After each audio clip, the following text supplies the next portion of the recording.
You're listening to the world's smartest podcast network.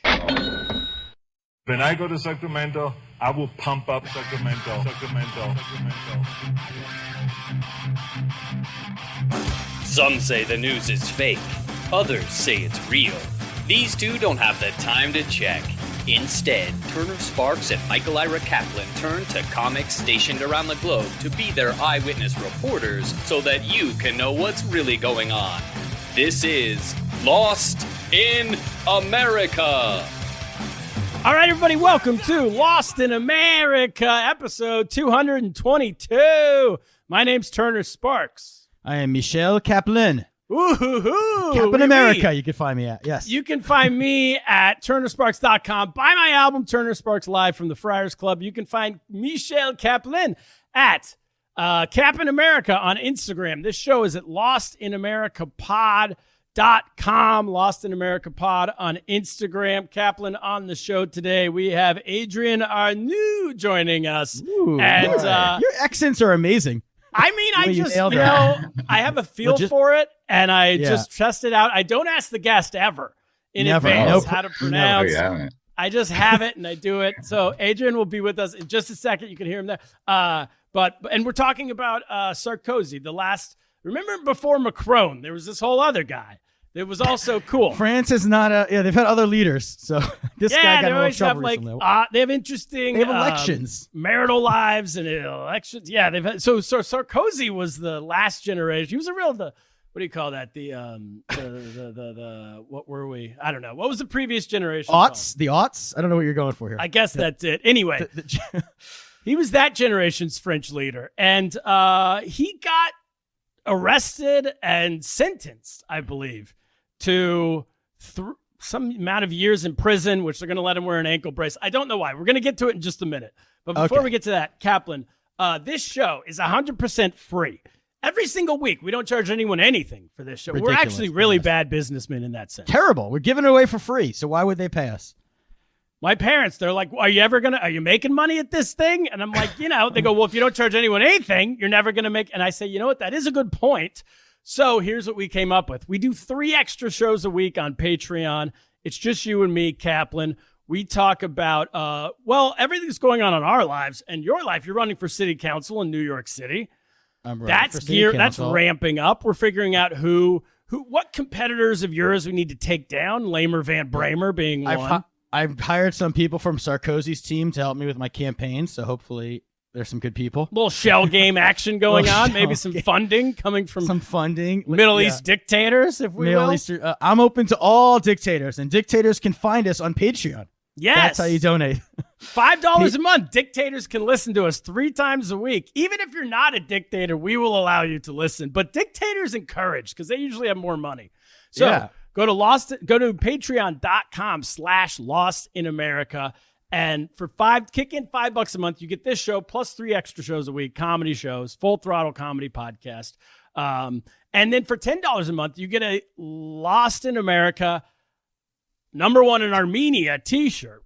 Look at this shirt. Showing it in the video. Yes. We went to #1 in Armenia. We made t-shirts to celebrate. Shout out to our newest Patreon subscriber, Sam Michael. My buddy out in China, Sam Michael, is a $10 subscriber. I'm giving him this shirt. This shirt's coming off my back, and I'm sending it in the mail to Sam Michael immediately. I'm going to autograph it. That's how we save money. Tell our accountants. We're not selling new shirts. We're just using the ones we already wear. I'll wash it first. Don't worry. Sign it. I'll sign it. I'll wash it, then sign it. And so that's how you support this show. We don't have sponsors this week. Not this week. Cereal company who we will not mention has decided not to sponsor us this week. They were in last week. We don't know what happened. We're still waiting by the phone on them. We're waiting. But until then, we're waiting on you. Bated breath. You public with general public. Joe Q Public, I think they call him, Kaplan. And any other buddy who wants to sponsor us, we're waiting for you too. So anybody, you run a corporation out there and you say, I'm going to need to get on a hit podcast with an international audience. If you own Apple or Microsoft or one of these, or $5 Coca-Cola. Who?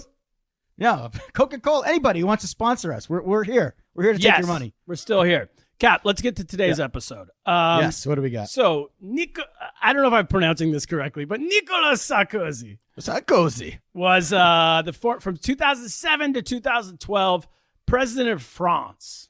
Our Yes, buddies he over was. there in France.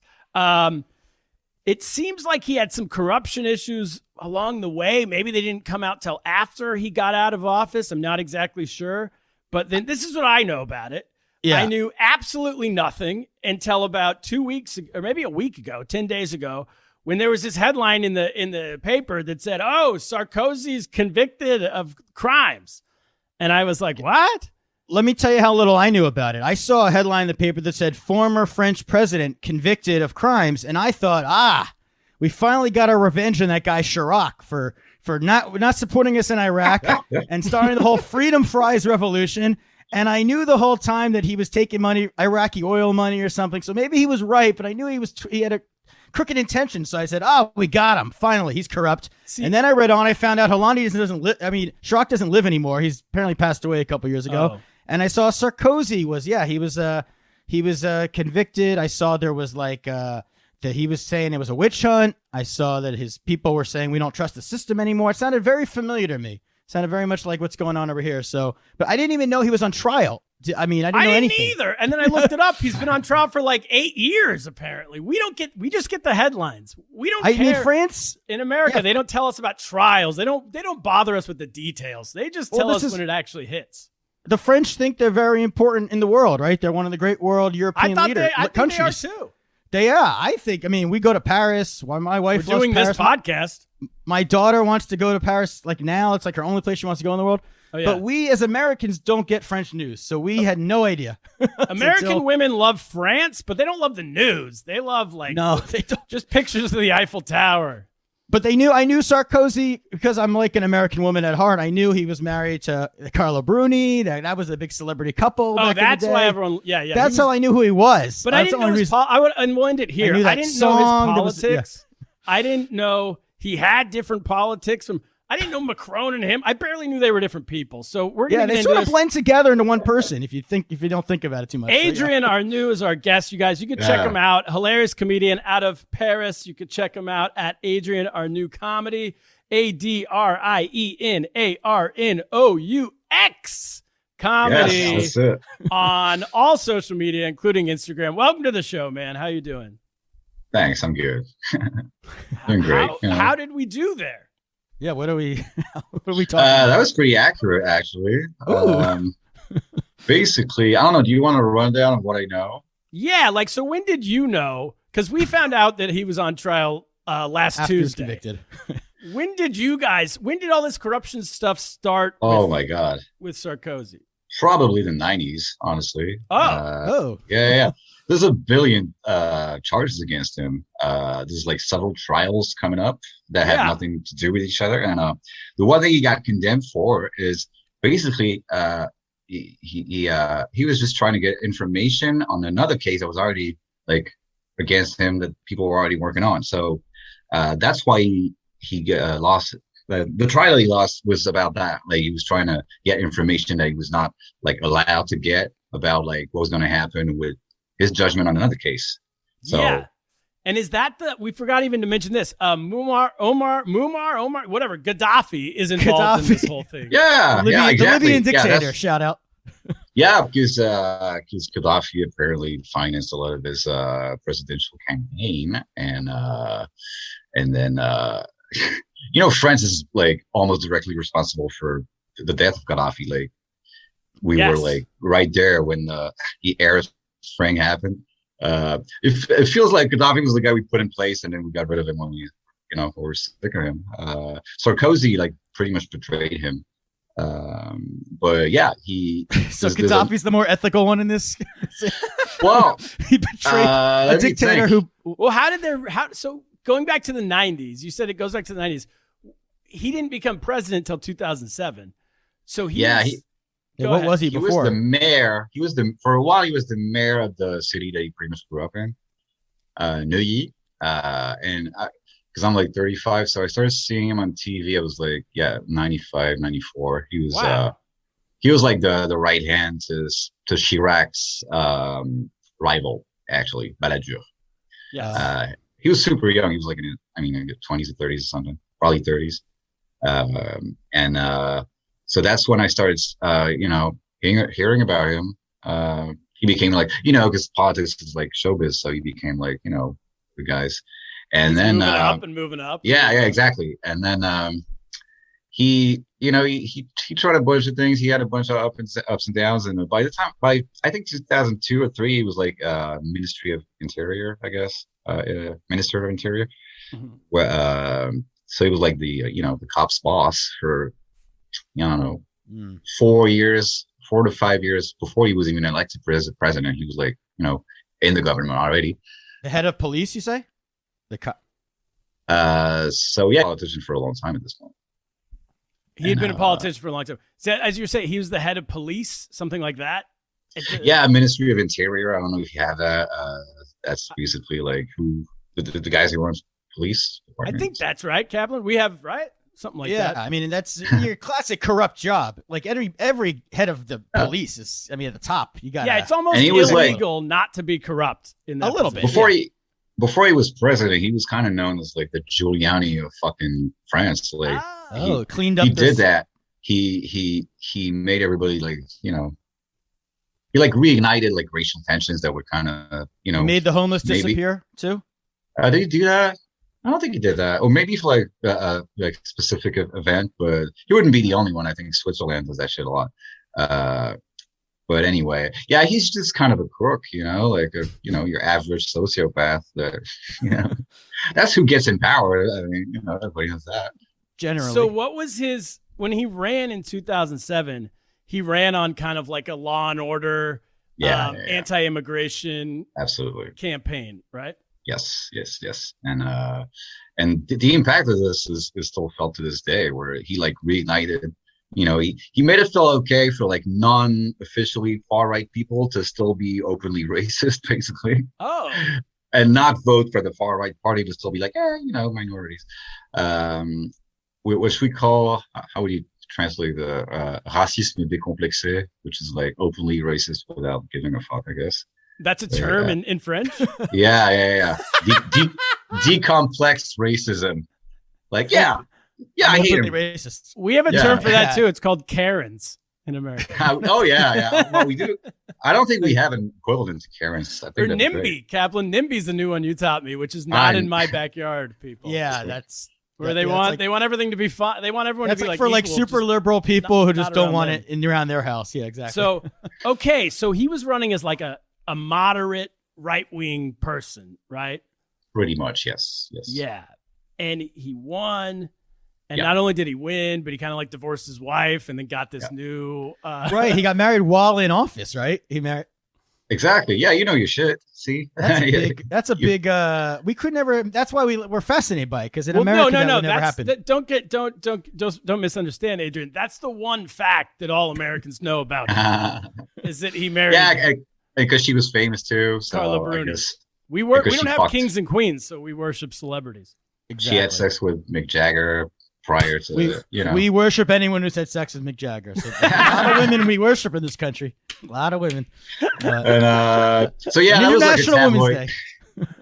She must have been like 50 years younger than Mick Jagger, by the way, right?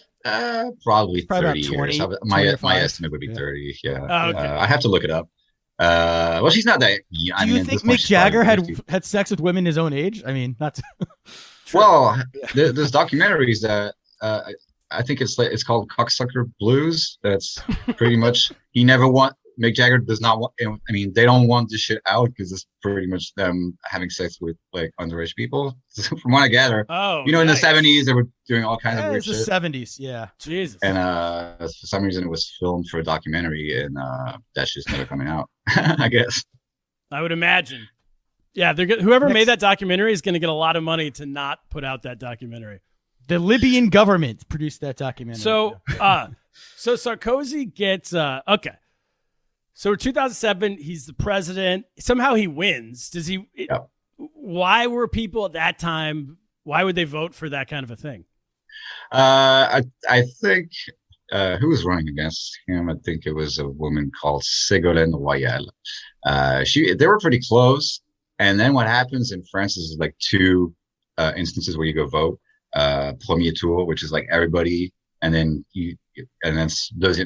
deuxième tour, which is like second round, where it's like just the last two, you know.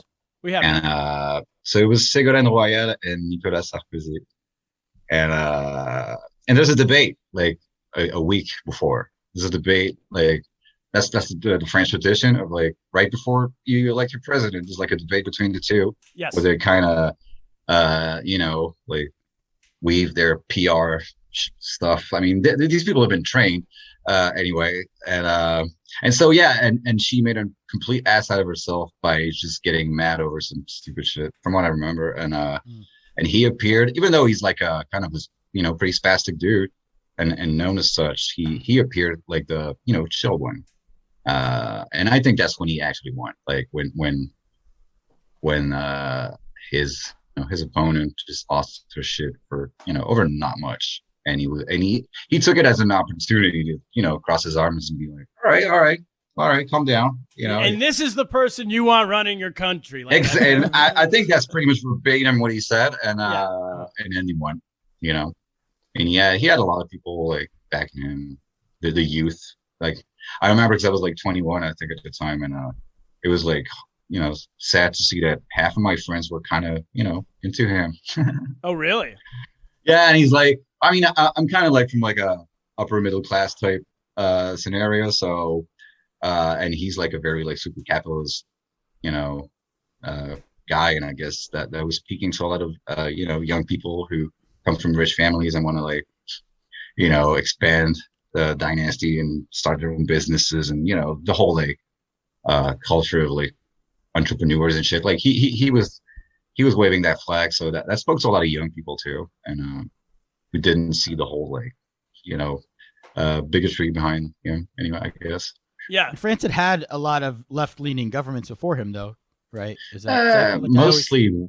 There's a big one that they from like 81 to 95, it was a socialist government, but they were like not really socialist. Yeah, you know what I mean? Like they disappointed a lot of people, and they were super corrupt, and did some really fucked up shit, even like some sexual stuff.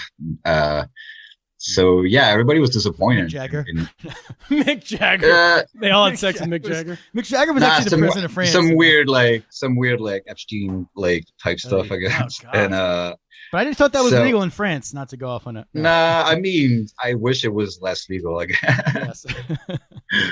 Yes. So where was I? No, so we're talking. So go ahead. It was a socialist country for a while, but not really. Like it was still pretty capitalist, and it was more like how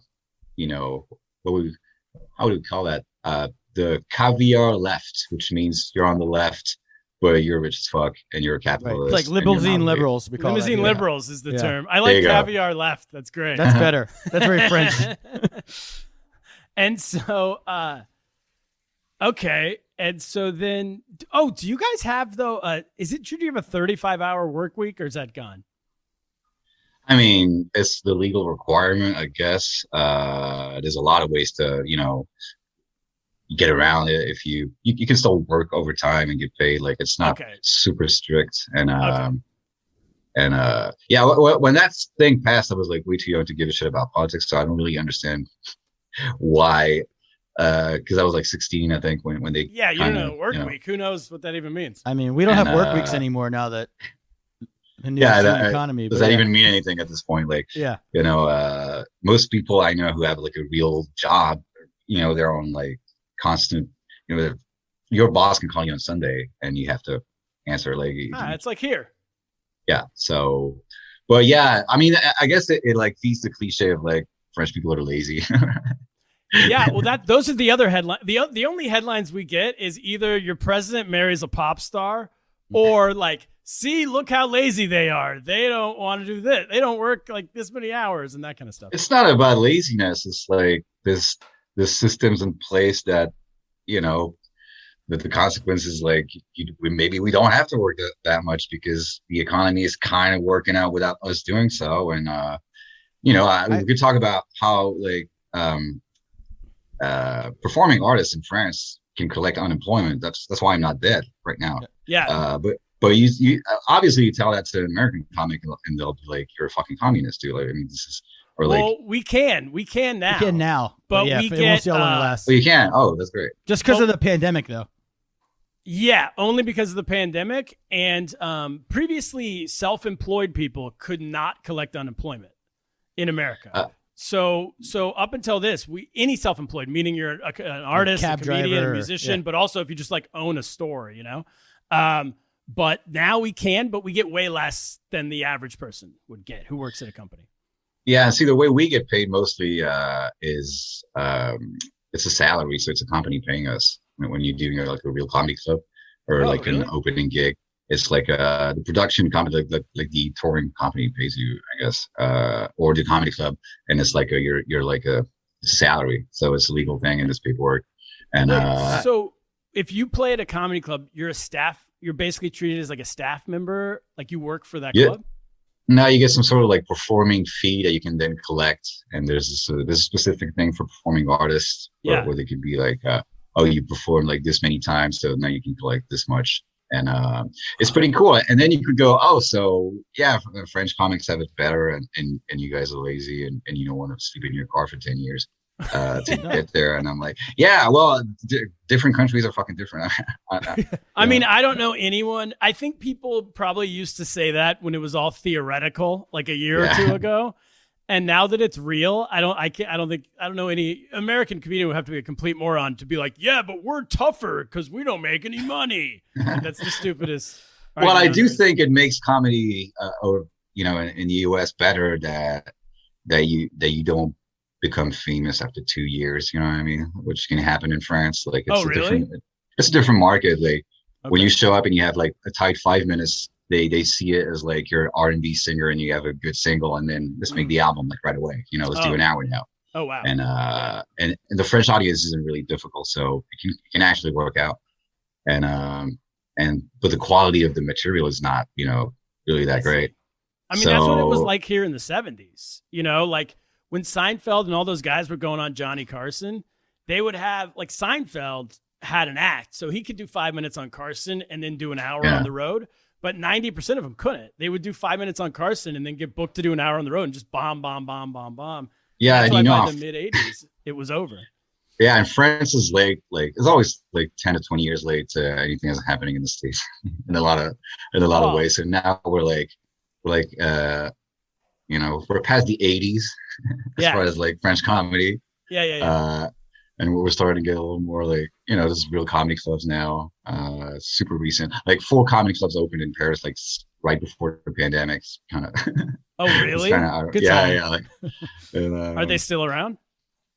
Yeah. I guess they'll be fine. I guess they got like insurance or some shit. So what happened? Just sticking on comedy for a second. How did it? Because I was living in China for the first 6 years of my comedy career, and comedy started happening around Asia because podcasts started booming, like the late, like 2008, 2009, 2010, 2007. Podcasts started booming, and then everyone was listening to those, Mark Maron and everybody, and then started up like little scenes. But I imagine you guys were before that, right? Well, let me think. Do you want a history of French comedy? No, just a quick one. Then we'll get back to I could do it. Yeah. Just interesting. So yeah, it's pretty similar to, but mostly like it's different steps. Like podcasts kind of helped with that. That created like a small group of people that would meet like in big French cities, but not enough that it could really be a thing that the press could talk about or anything. But then podcasts help. I think Netflix was huge.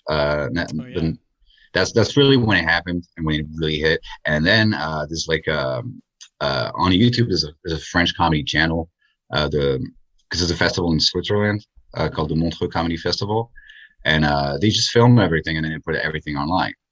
So and that channel got really successful really quickly, like because it was French language stand up online that you could watch easily. Yeah, and it's so much like from years and years, and you can kind of binge watch it and like put it on shuffle if you want, and that's how people saw my stuff.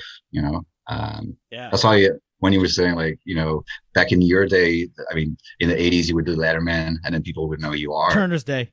Yeah, my day. Yeah, not your day. Your country. In America. Yeah. Well, that can kind of happen now with this channel, like this a similar thing where you have a successful bit on YouTube and all of a sudden people recognize you in the streets and shit. That's awesome. I got a very, very mild version of that. I can still take the metro or whatever. But some of my friends got really like went viral with it, and so yeah, cool. that's how it evolved. But the way it really started, it was around like 2007.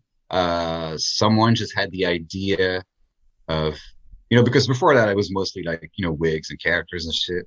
That was a lot of, you find that same thing around the world. A lot of people say, oh, we had comedy, but it was people doing characters and playing a banjo and with a clown suit, that kind of stuff. Yeah, that slowly died. But in 2007, someone had the idea of pretty much bringing like a Def Comedy Jam type show, but like a French version of that with like, I guess, it wouldn't be African American, so it would be like people from Algeria and Morocco and Africa, but like African immigrants, to France, and that was called Jamel Comedy Club. Wow. Cool. And that's the first time that French people, for the most part, heard about like stand-up comedy. Yeah. And it was kind of misguiding for a while because it was a very specific type of comedy, Def Comedy Jam type, where it's like very, very like showy, very energetic, and you dance when you people will literally like dance as the they go on stage. Punchline and then like do a spin move. Nah, before the bit, like you walk up and you like you dance your way onto the stage. Yeah, that's what that part of the entrance. Spin on your head, like Bernie Mac and stuff. Yeah, and which is cool. I mean, it was a fun way to like introduce stand-up comedy to France, and that's pretty much where it started being a thing, stand-up comedy, and then right now, like 2019 or 20, there's like 4 comedy clubs in Paris. That's great. Legally and shit. So that's pretty cool. That's great, man. So okay, back to Sarkozy. So when did because from what we read, it seemed like everyone kind of found out about it seems like the Gaddafi thing is like the root of these problems that are existing today. Maybe is it he took money from Gaddafi in 2007, allegedly. Nothing's been proven yet, but he took it allegedly to fund his campaign, which is insane. To take money. He had, in 2007, he had Gaddafi in Paris, and Gaddafi, like, he set his tent on the Elysee garden, which is like the White House. He had Gaddafi a royal guest, like, welcome Gaddafi here. So you can sleep. Allies? Well, remember they were definitely doing business together. Yeah. But we made it, remember, because in the 2000s, the U.S. like made a deal with Libya where we like said they weren't terrorists anymore briefly. Remember that? Because they stopped making their weapons of mass destruction. This was like do you remember? So I remember it must have created an opening where it wasn't as outrageous to have Gaddafi there. Okay. But he did, he did blow up a plane that killed a lot of Syracuse students, for instance, in the 80s. So he's not a good guy to be hanging out with, strolling the garden. But did he... And that's actually worse than anything. Like Trump Putin didn't actually give money to Trump's campaign. Can you imagine Putin? Oh, Trump. Yeah. No, I'm saying like this is even crazier if you think about it. That if it's true. This is completely bizarre. Yeah. Well, what did people think at the time? Was it seen as crazy at the time that he was even hanging out with Gaddafi, or was that pretty normal? Yeah. Well, the general feeling that politicians are fucking, garbage people. I think it's like worldwide. Like it's not like a French thing. So, and there's like a datedness about it, which is sad, but it was like different. He had supporters, so he had, and even to this day, he has like fans or people who, but yeah, for the most part, like anyone who didn't vote for him was like, yeah, fuck this guy anyway, and he probably did it and it's wrong, but there's not a lot of things you can, there's not a lot of shit you can do, as a citizen except be like, all right, you're having a dictator on your lawn. Like literally, but the assumption that everybody was corrupt was already there. Like it didn't create a new thing. Like I said, the socialist government that was in place in the 80s and 90s did a lot of fucked up shit too. I think at this point people were already jaded, like they are now. So then he goes. he possibly takes this money, which hasn't been proven yet, but it seems like probably, I guess. And then that comes out. Gaddafi's the one who outs him in 2011, right? Right before he dies or something? Like he's Oh, I didn't know that. Did you read that? That's what we read through research. Yeah, the way this came out is Gaddafi himself said, "Oh, I funded Sarkozy." And I think by this point he was probably on a lot of drugs. I don't know if you remember, like the last days of Gaddafi, he seemed so fucked up. Yeah, he was going out with a bang for sure. He was probably like, he seemed like a crazy person. Yeah, he was a tough person to tell if he's on drugs, though. That kind of guy, if I remember. He was just very. He was like sweaty and weird looking. And he had those. Didn't he have like girls? He had like a whole gang of women soldiers. Oh yeah, that's true. Yeah, that was wild. I remember that. They were making a documentary. That's no. So then Gaddafi's like, because I think Sarkozy, as you mentioned earlier, Sarkozy was France was basically responsible for going in and getting Gaddafi, and then they got the UK and possibly us, I guess. We were involved, yeah. And but France was spearheading it. You guys were the ones that were on top of it. Like, let's go get Gaddafi. And so then Gaddafi was obviously pissed because he's like, hey, I just put this guy in office, and now he's coming after me. And it sounds like movie worthy. Like it's like it's wild, crazy. But no, you imagine us. Yesterday, I just started researching. Like, all right, so why is Sarkozy? Why is he possibly going to prison or house arrest? And then Gaddafi's involved, and then it's like. But Sarkozy, was he still the president during the Libyan civil war? I forget. Yes, he was. Yes, he was. So he turned because the war he didn't obviously start it, but I guess he realized I got to get on the right side of history. He finished. Yeah. Well, we were. Yeah, I don't know what. I don't know what convenience he got out of getting rid of him. I think maybe he got rid of him to, maybe possibly hide the fact that Gaddafi financed the campaign. Like he was trying to silence him. Maybe like, all right, Gaddafi's people are turning against him. Well, I'm going to get on this, so he won't rat me out. And I guess, as you said, he probably already did. Yeah. Dead don't talk, as they say. Right? So it comes out, and he obviously is saying, like, well, why are you going to trust these people? This is Gaddafi and criminals who are claiming this against me. But then the French police, whoever decides to start wiretapping Sarkozy because of this investigation. So they put a tap on his phone so they can listen into his phone conversations. And because, not just because of this investigation, because of another case where his name is in from the 90s.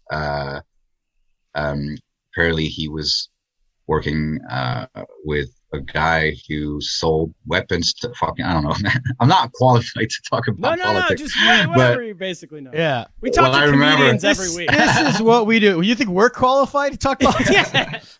Just remember, you're talking to people who know nothing about this story. And believe me, our audience, bunch of dummies. They're not, they don't difference. Just say it with authority. Yeah.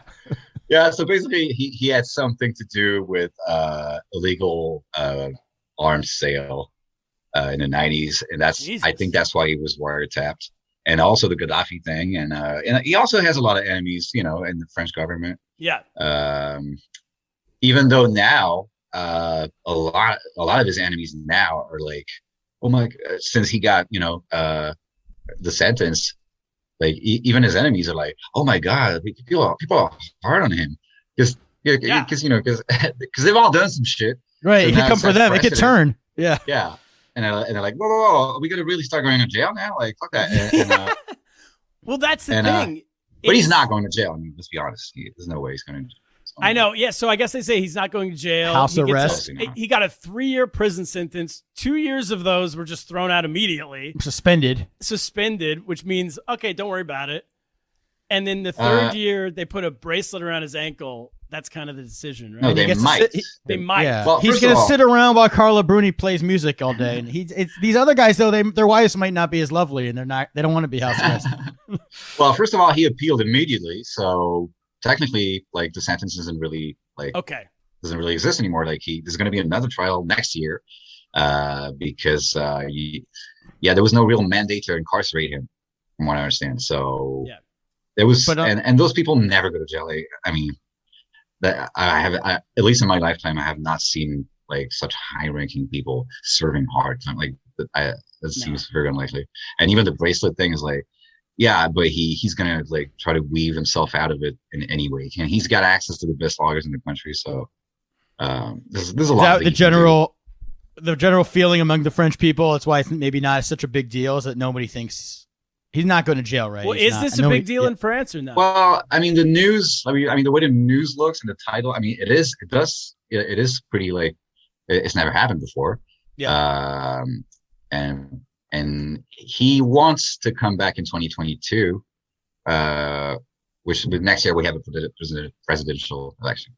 So he kind of wants to come back, even though, you know, he already lost. He already tried to come back like 4 years ago and that didn't work out. But he's still, you know, those people are so power fucking hungry that they'll never give up. Swamp creature. And if he's not like convicted, like officially, because like I said, he appealed, so he can still run. And if he, you know, if he loses again, then he's fucked. He's toast. He can't really. And but I mean, it's hard to feel bad for him. He's probably got 3 houses, and right. I don't care really what happens to him. And that's probably the general feeling in France. Is like everybody knew. I mean, we all knew he's a fucking crook, and then he's still got it's like, you know, a singer with fans. He's still gonna have like, you know, followers. Like there's still people that defend Marilyn Manson, even though he was outed as a horrible person like a few months ago. He might not be doing arenas anymore, but he can fill theaters, right? Yeah, and the comments and the comments on YouTube are always going to be 50-50. Like, he didn't do it. He did do it. Like that's always. So he's always going to have like, and Sarkozy's the same thing. Like, yeah, he's always going to have people that are going to be like, they've been really hard on him. Yeah, so and what we learned. Yeah, I was it's just the first time that it's the first time that a politician like gets such a sentence, but then again, he appealed, so it's not really happening. So it's just the news that's kind of sexy, you know. You mean there's nothing actually taking place. Yeah, what's really going to happen is fucking nothing. Maybe at the very worst, he won't be allowed to, you know, run for anything anymore. But he's like 66, so it doesn't really matter. And he's already been president. But once you have been president, it's probably similar in the U.S. But the way you make your money after you're when you're out of office is you just give conventions for like, I don't know, 30 grand an hour. Yeah, speaking fees. Yep. It's like 500 grand an hour. I think it depends who you are. Obama, sure. Bill Clinton used to do it for years. They all do it. Yeah. So he's well off with that alone. So yeah. Anything else is just his ego and his, you know, he just wants to run shit, I guess. But his fans probably, I mean, they might even like him more, like what you're saying, because they think he got a raw deal. So he might, if he does get to run in 2022, have a better chance in a weird way. What worries me is that they're not the only people who think he got a raw deal. Like people on the other sides are like, wait, is this going to happen to us too? And so they're all like, oh, come on. They're trying to take him down and shit. But probably, I mean, Sanders probably been like taken by someone who really hates Sarkozy, obviously. But yeah. I mean, that's the reason why it's the same thing in the U.S. Why presidents don't get arrested, why presidents don't go to prison.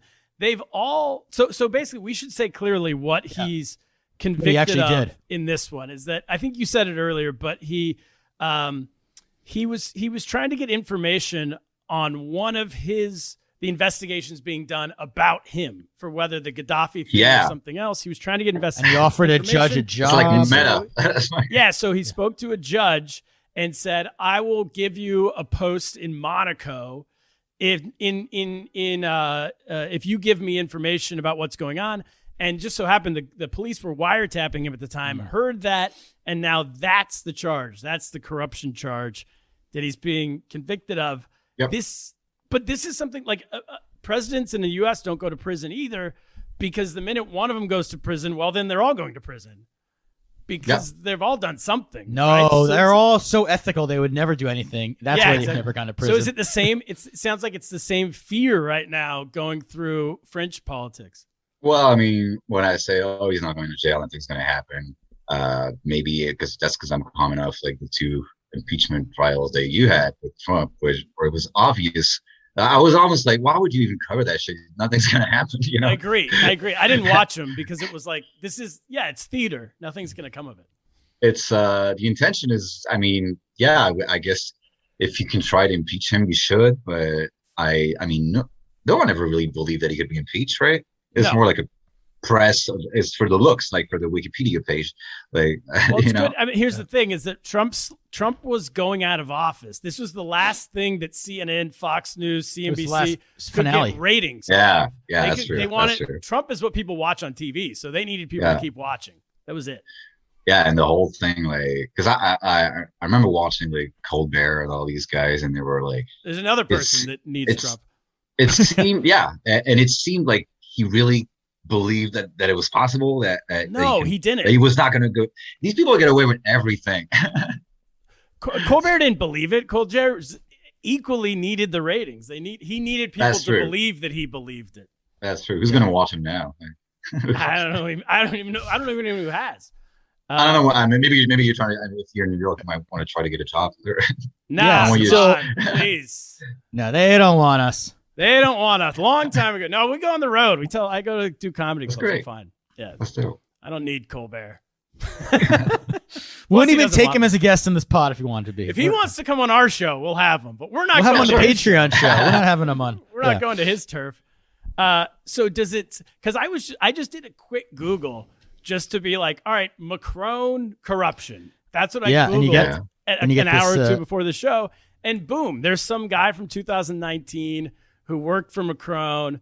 Who let me find his name. The Benalla affair, it's called, right? Yeah, exactly. And Macron's now like protecting him a little bit, or saying I'm not going to fire him until all the facts come out. But basically, just point being that every single presidential cabinet has some kind of something. Well, you know, most people I've seen win in life have cheated in one way or another. I mean, sure, I have, and I've seen it even in like my business where it's like, you know. Apparently, joke stealing. Yeah, for example, not limited to, but yes, I guess being a sociopath, you know, kind of gets you around. Can I ask you about this? What was man? I forget his name, but the super famous French guy, Gad, right? Gad, took all those jokes from Seinfeld. Yeah, and then and they're friends too. That's weird. That's what's so bizarre is that Seinfeld kind of introduced him to America, like kind of put him on his TV show, his Comedians in Cars show. Took him on tour. They're still hanging out. What's going on with that? Why would you be friends with the guy who stole all your jokes? Maybe because they're in the same income bracket, and that's more important. Like, you know, we're both rich. Fuck it. Like, you know, who cares? Yeah, and or maybe like Seinfeld really like condescends to France. Like, they don't know. They're stupid. You know, they're gonna steal my shit because they don't understand comedy. So. He's nice. I met him. He was really cool. Gad's cool. Yeah, he was really nice to me. But you still need your jokes? No, but he's not the only one doing that shit, you know. So that's the thing is. Yeah, go ahead. Sorry. France, it's more like a theater culture. So it's, you know, theater is like the guy writes it and the guy just says it, and it's very like it's in the, you know, French culture's bones, like this idea that it doesn't really matter who wrote that shit, who came up with it, and like if like I was saying, like once you get a tight 5 minutes and people jump on you because they think they can make money off of you, they're like you should do an hour now, and you're like, I can't write that shit like right now, and they're like, well, you can hire, and then you can hire like 4 people to write that shit, and it doesn't matter, and if I say I have a problem with it, I'm the asshole. You know what I mean? That's how it works. Oh, so they just think like, no, come on, just hire people. We'll do it next month. Yeah, and the stealing thing, it's like, I think because he got caught in this video, and there was a little like scandal, but not really. I mean, the general population doesn't really give a fuck. So sure.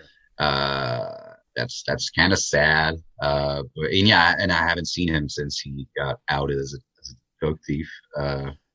I'll still talk to him because he, you know, he's like a super famous guy. And I've been, you know, I've seen him on TV. I don't know, the first time I was probably like 11. Like he's like in, you know, the French like collective unconscious. Yeah. So that's still interesting to talk to him, you know. But I feel no compassion towards what he had to go through because it was much.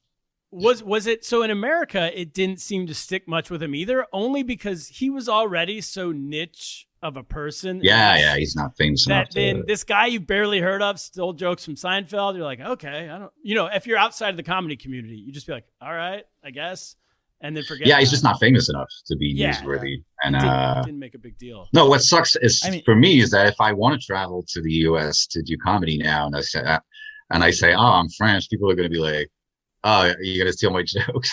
No, I don't think that's the case. We don't. Even in the comedy community, I don't think. Like Weary Nietzsche, our friend who's connect us with you. Oh yeah.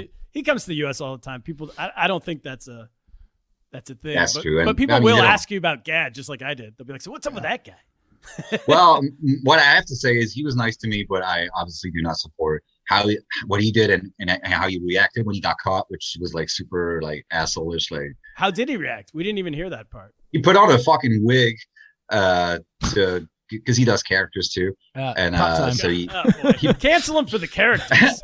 he put on a wig on YouTube, and because it's one of his really popular characters, who's like a prostitute, I guess, and he put on a wig and he like the deal, and he said the shit he was gonna say without the wig. He just started doing Seinfeld jokes in a prostitute outfit. No. He basically put on a wig and did the character, but by just saying, "I've been in the gang for 25 years, so go fuck yourself." That was his initial reaction was this, and then when he saw that this shit was not really flying, he hired a consultant who usually works with like corrupt politicians. He just worked with Sarkozy. Pretty much to design a PR campaign to kind of get him back, and that worked out. And he was loved. There's a love-hate relationship between that guy and France because he's super popular, but he's also very when you think about it, he's friends with Sarkozy, for example. That kind of we're rich and fuck you, and if you're not, it's your fault because you suck. And if I want to do comedy for the Libyan dictator, I'm going to do comedy. So what was I going with that? Yes, and then there's been a bunch of videos that kind of got semi-viral, but for the most part, no one really cares. Before COVID, he had a tour plan, and it was going to be fine. Okay. He's also an actor. He does a lot of shit. He's a famous French person. And comedy does not matter as much. Stand-up comedy as it is does not really matter as much in France. It's just a cool thing that people like. But if somebody steals jokes, it's not like US or Canada, the UK, where it's the biggest crime, sadly. I wish it was. It can end people's careers in the US.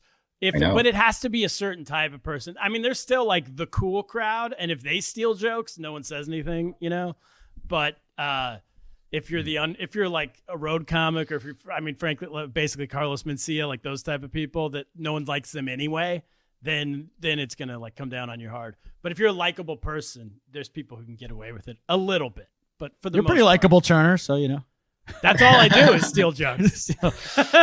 Stole Joe Schaefer's whole act, what sucks is it sent the message to young comics that it was kind of okay to do that. That's what I was going to ask. When your number one comedian is doing it, our best comedians don't do it, and it would be pretty obvious if they did. And also, it's hard to call out the most powerful person in your industry. Yeah, it is. But and I'm not really I don't know. Hopefully he'll never see this. No, he's our Patreon. His code name is Sam Michael. You said you like him. It sounds. He's a nice dude, but when you've been super famous, he's basically super famous anywhere but the U.S. You know what I mean? So wow. It's I don't even know how your brain operates when you're at this level. So and I'm still curious to talk to him it made everybody kind of, and I heard a lot of people in green rooms going that's fine. Who gives a shit? It really just wasn't a big deal. And that kind of got to me a little bit. Should I leave France? That's the culture. Do I really want to be somewhere it kind of hurt my feelings a little bit that people wouldn't care as much, but that's how it is. I always liked Robin Williams' move where they said he would steal people's jokes, but and then come off stage and immediately pay them. which is fine. And I mean, it is a business that exists where you can do he'd that. be like, I'm so sorry. I was just riffing and your joke came into my head. So I said it. So here's $500. And they would be like, I think that's fair. I think that's legit. Yeah, that's why no one ever really like, he had a history as a joke thief, but also everyone liked him and he was supposed to be like the nicest guy. And no one really ever held him to much because he would just be like, here's some money. I apologize.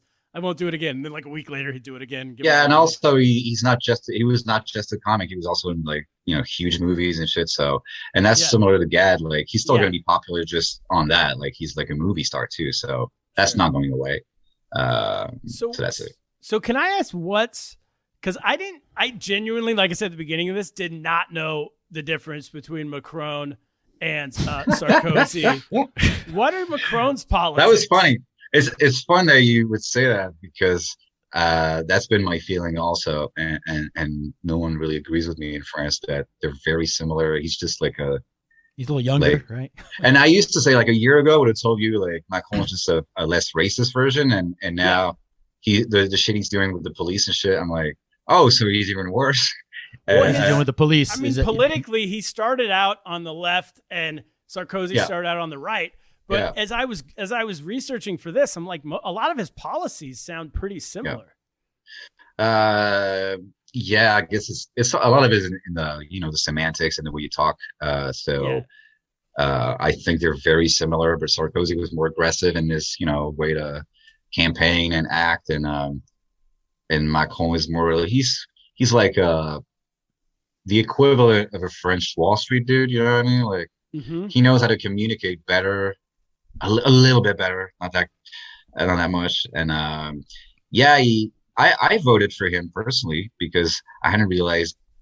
I really thought he was a leftist who was like a progressive guy. Yeah. He really sold this shit to my generation and the Gen Z people, and and a lot of people are like pretty upset right now. And they married an old woman, which is based off of what? What I know. The last time we talked to Wary on this show a few months ago, it was based around that the Islam thing or the Islamic extremists. It's the same thing. It's really the same thing where in the U.S. when you have an election coming, the subject of like immigration and Mexicans and shit. Well, we have the same thing, but with mostly North African people, but North Africans also North African, just Africans in general, immigrants in general. I mean, but not limited to Africa. And that's usually the main topic that they use to divide people when an election is coming up. That's pretty classic. I think every country does that shit. And he knows that he might lose because his policies during COVID are fucking disastrous. So what's he been doing? What have been his main policies? Just incompetence, just complete incompetence, which is, some of it. France did a good job over here. We thought you guys. Some of it is forgivable, and some of it's not, and he might lose. So, and he might lose against the far right candidate Marine Le Pen, which is which is a real nationalist party, as we discussed last time. Yeah. So what he's trying to do now is get some of these voters for himself by also going, into the topics that she goes into. He's trying to get the far right voters to vote for him. Yeah, exactly. And which he's not the first guy to do that. Nationalist voters who are maybe more sympathetic to who aren't that angry about it, and that's I've seen it happen in all different countries. This usually, and then with different French presidents, they've pretty much all tried to do that. Like once an election is coming up, they're like, all right, let's talk about immigration now, but in nicer terms, I guess. Yeah. I don't know. A lot of it is just designed in offices with PR people, and it's hard to, not find any of it. It's interesting. Like historically in the U.S., all these candidates would start out on the far end, or not far ends, but start off on the left or the right, and then move towards the middle. And the only one who didn't do that was Trump. He doubled down on his far right base because he wasn't a politician. He was probably more like a con artist and a business guy. So he didn't give a fuck. I mean, he was friends with Hillary before. But he won. He was for gay marriage and then against it. Yeah. I mean, he himself doesn't believe his own bullshit. saying that, that's that kind of thing. So in France, is there a center right like person who could be in 2022 as well, or is it just between Le Pen and Sarkozy and Macron? Or, would it be Sarkozy, or is there someone else? It could be not allowed? A version of Sarkozy. My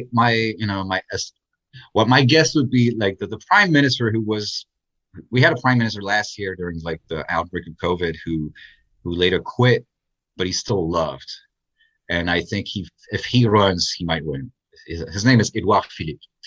And because he's like center right kind of, and that's what most of the country is, honestly. So might win. Who was the prime minister who was also convicted of something recently, though? That was wasn't there a prime minister? Oh yeah, well that was Sarkozy. Sexual assault. Right. Was it sexual assault? But that's not the prime minister. It's like a Ministry of like Interior or Defense, whatever. Oh, Ministry. Okay. But he did not get convicted. He is still up and running, and probably. Let's see, Francois Fillon. Oh, that guy. Okay. Well, that's just like regular old like corruption, and because he put his wife on a payroll for nothing, for a lot of money, like just some weird shit. But Kaplan, that was Sarkozy's guy. Yeah. Okay. No, because he said right. Everybody puts their wife on the payroll in America. That's the top thing to do. That's what I found interesting is that so many of these things are just such common practices in the United States. I'm sure if anyone listening is from the U.S. or any other country, it probably sounds really familiar. It's like if you want to get people, that's I think where we're sitting at. It's like, is it that these people are super corrupt, or is it that if you want to get your enemies, these are some basic things. Obviously, taking money from Gaddafi is one thing, but like some of these other things are just more common. Like promising a post in Monaco to a judge. Every single president in the United States, it's legal. They give their donors ambassadorships. They make them ambassadors around the world. It's a big ones. Yeah, so that's a classic. And so I saw them like these are all legal things. I mean, Obama did it. Biden's doing it now. Obviously, Trump did it. They all do it. So that's the type of thing that we do. I mean, obviously, they seem to get away with everything. I mean, do you remember Dominique Strauss-Kahn? Does that ring a bell at all? Which one? Oh yes, the guy who the sexual assault. Yeah. There's a movie. Yeah. That was the original Me Too, Turner. What was it? Yeah. It was like 2011. And, he like assaulted his cleaning person or something, right? Yeah. In New York. And he said he was entrapped. What's the name again? Who are we talking about? Dominique Strauss-Kahn. Okay. Sounds better when you say it. And, it's pretty clear. I mean, he was like the original Harvey Weinstein, I guess. But, yeah, that's what he was. He was the original Weinstein. I don't know, maybe not as much, but basically, like, I don't know if it's just France, but he pretty much got away with all of it. Isn't he still works for the World Bank, or is he still like the? Yeah, I'm pretty sure he still has a job, and Yeah. Wait, can I find out who he was? Was he a French movie producer or something? No. He was in the government. No, he was like what's the because we call it FMI, which is Fonds Monétaire International. Like the financial... International Monetary Fund, IMF. Oh, yeah, International Monetary Fund. Yeah. And he was the boss of that. He was the former Minister of Economy in France. And and he was about to run for president, and he probably would have won if not for this case. So it prompted his supporters to go, oh, maybe he was set up so he would lose. But it was so many other...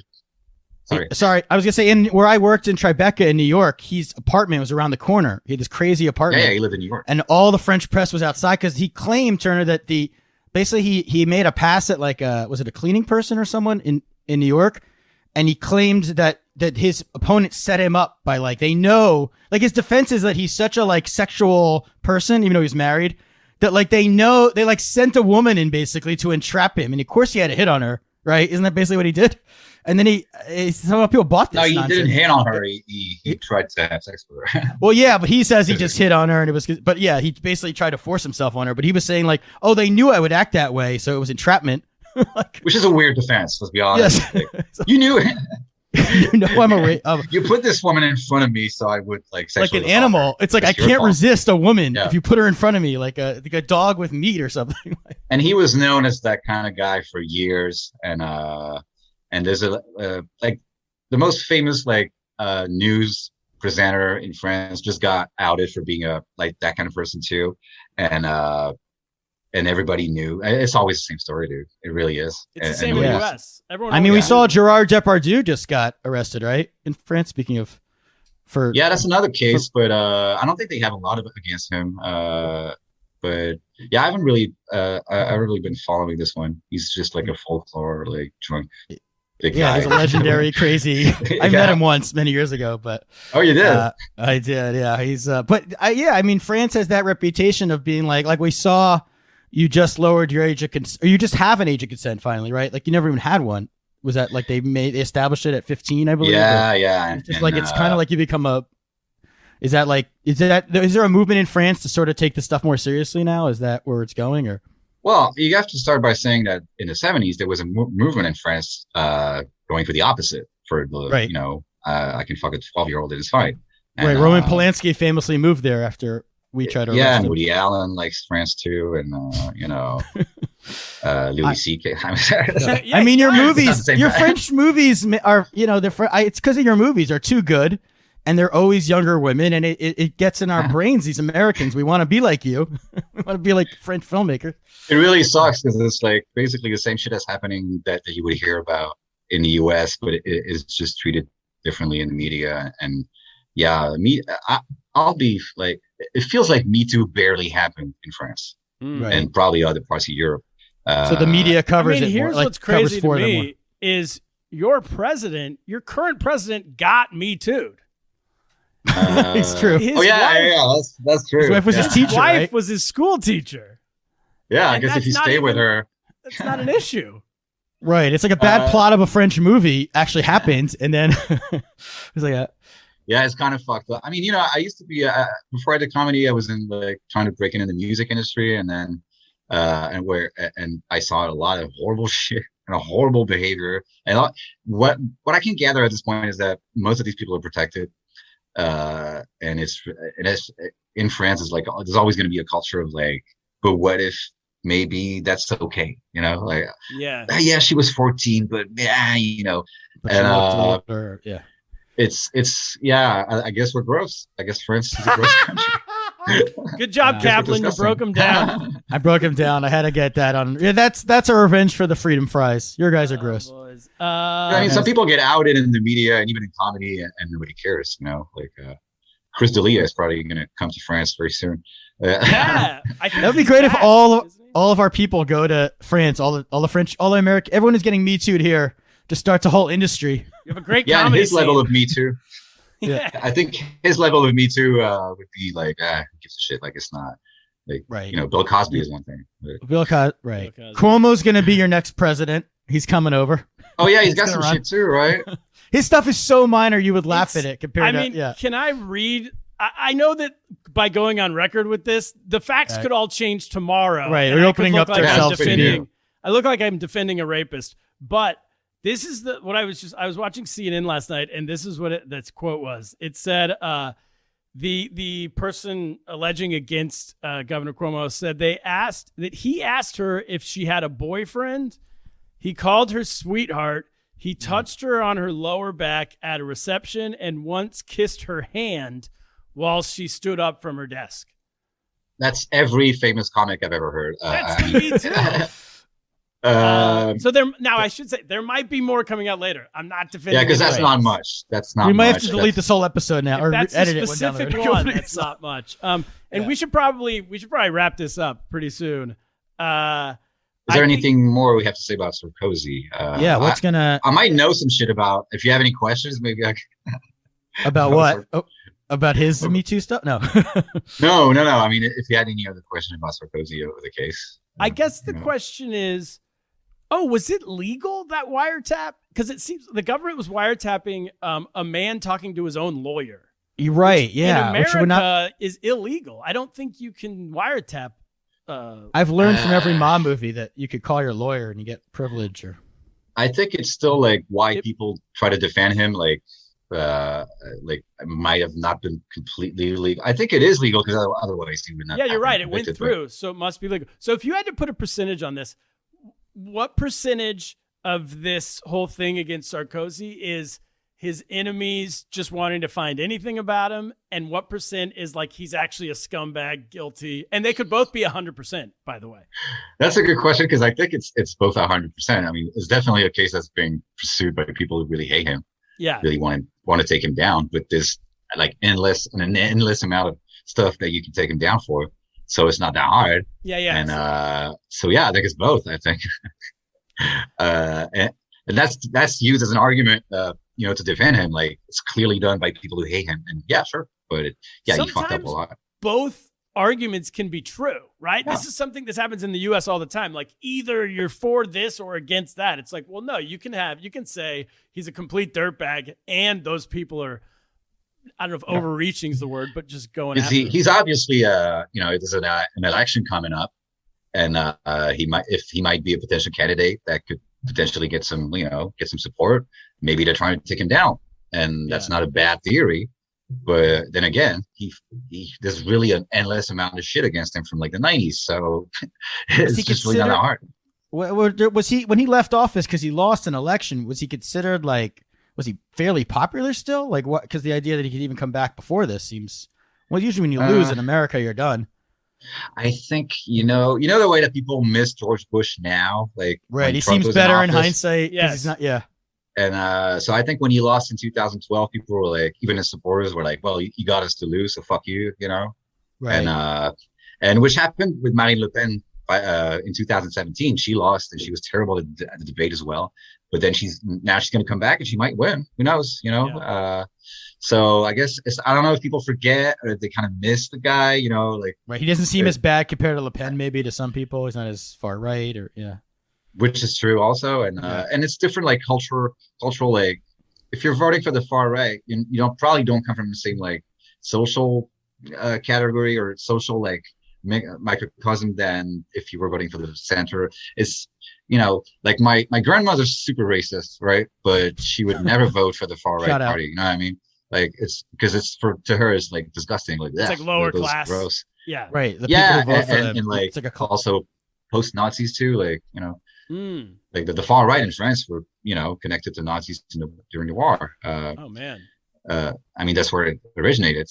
Right. So it's like a French. Yeah. I mean, then if you care about France's history, to be a Nazi is kind of contradictory. And so, and if you're still racist, like if you still hate like African people, for example, and you don't want to vote for the far right, well, then you got, a few candidates from like the, left, right, who might speak to you. You might have a guy center left, but maybe he starts to talk about like Islam a little bit, and you're like, yeah, maybe I'm a little worried about Islam.